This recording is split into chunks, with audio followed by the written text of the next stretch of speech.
Hello and welcome to Defect of the Month. My name's Bob Willis. The defect is taken from the defect database created by the National Physics Laboratory. What I would like to do is mention an issue related to solder beading. Now, solder beading is a process defect which has been around in the industry ever since the start of SMT. And solder beads are basically solder balls which are adjacent to some components on the printed circuit board, most commonly chip components. However, they can also be seen around packages which are closely spaced or have minimum standoff on the surface of the board.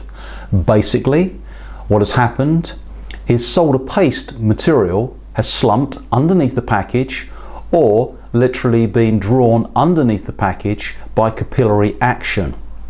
Now, this can be related to the paste material, but most commonly it can be associated with the process parameters being used.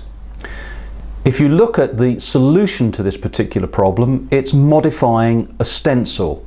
Now, a stencil is a fairly inexpensive way of overcoming this particular problem, and what you're doing is reducing the amount of solder paste which is present underneath the package in the solder or non-solderable areas.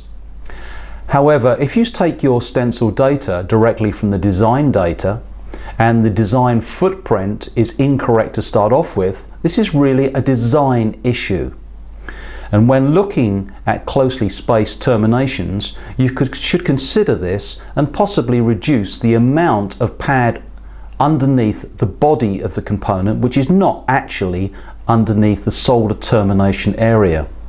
This video clip shows quite nicely solder bead formation, and also we show a number of examples of how modifications can be conducted to overcome this using stencil technology.